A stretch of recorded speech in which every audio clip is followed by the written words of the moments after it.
Assalamualaikum warahmatullahi wabarakatuh. Perkenalkan, nama saya Deddy Kusyanto dari kelas PGMI 4D.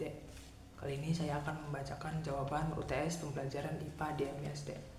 Untuk jawaban yang nomor 1 yaitu pendekatan yang digunakan guru pada masalah tersebut adalah cenderung menempatkan IPA hanya sebagai produk atau hasil pengetahuan, bukan sebagai proses ilmiah.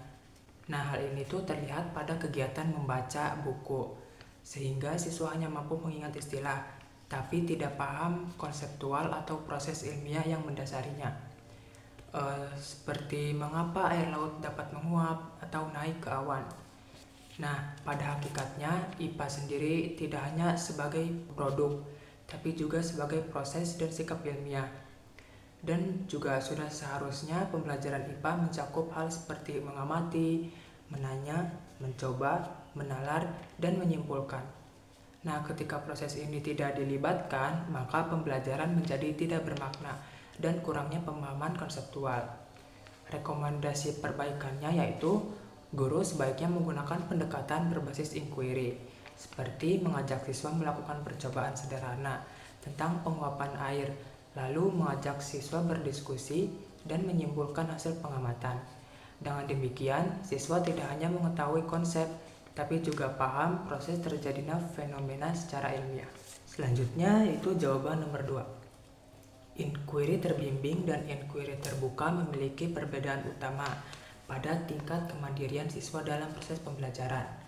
Pada inquiry terbimbing, guru memberikan arahan yang cukup jelas, seperti rumusan masalah, langkah percobaan, dan siswa tetap aktif tapi dalam batasan yang terstruktur. Model ini cocok untuk siswa SD karena kemampuan berpikir mereka masih berkembang. Nah, sedangkan inquiry terbuka itu siswanya diberi kebebasan penuh untuk merumuskan masalah, merancang percobaan, menyusun hipotesis, dan menarik kesimpulan.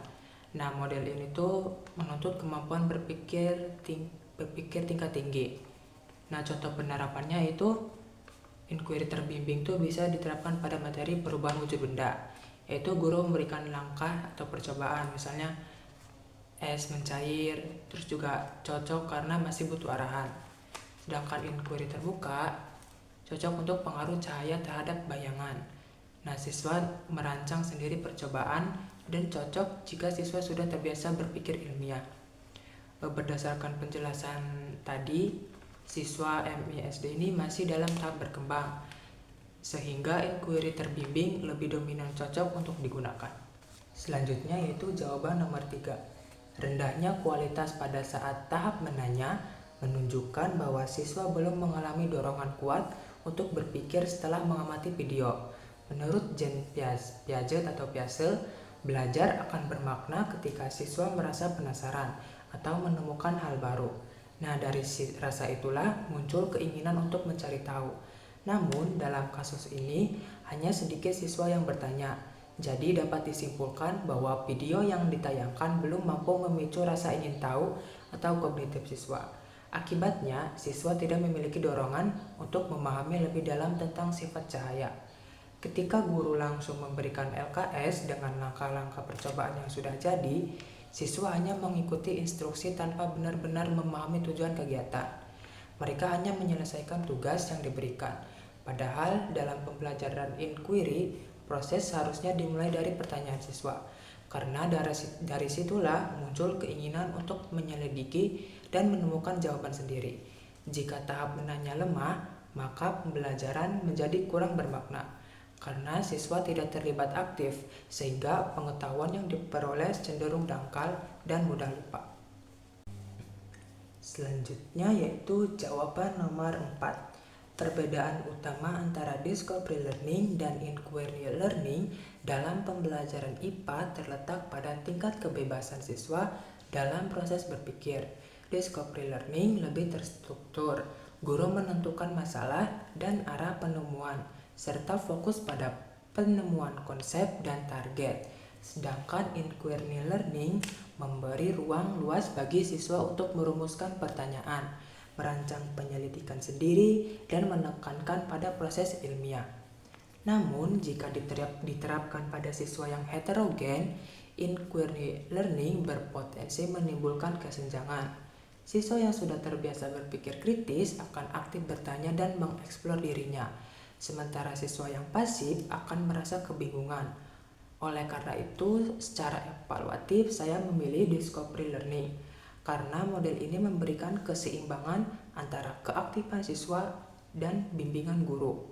Dengan struktur yang jelas, semua siswa dapat mengikuti pembelajaran, tapi tetap diberi kesempatan untuk menemukan konsep sendiri. Pilihan ini lebih cocok terhadap perbedaan kemampuan siswa dan lebih efektif untuk menjaga keterlibatan seluruh kelas. Yang terakhir yaitu jawaban nomor 5 untuk bagian A. Keputusan guru menerapkan inquiry terbuka pada siswa kelas 3 dapat dikatakan kurang tepat. Jika dilihat dari perkembangan berpikir menurut Jean Piaget, pada usia 8-9 tahun, siswa berada pada tahap operasional konkret, yaitu tahap di mana mereka lebih mudah memahami sesuatu melalui contoh nyata dan arahan yang jelas, tapi belum sepenuhnya mampu berpikir abstrak dan merancang penyelidikan secara mandiri. Sebagian besar akan kebingungan karena mereka belum memiliki pengalaman dan kemampuan berpikir yang cukup untuk melakukan itu. Hal ini terlihat pada data bahwa 70% siswa tidak tahu harus mulai dari mana dan hanya sedikit yang paham. Untuk yang bagian B, yaitu sebagai alternatif, model yang lebih tepat adalah inquiry terbimbing. Dalam model ini, guru tetap memberikan ruang kepada siswa untuk berpikir dan menemukan pemahamannya sendiri, tetapi dengan arahan seperti memberikan contoh pertanyaan, membimbing langkah percobaan, dan dengan cara ini siswa tetap aktif dan belajar melalui pengalaman langsung, tapi tidak kehilangan arah. Secara evaluatif, pendekatan ini lebih sesuai dengan kondisi siswa karena membantu mereka membangun kemampuan berpikir ilmiah secara bertahap, sekaligus menghindari kebingungan yang justru dapat menghambat proses pembelajaran.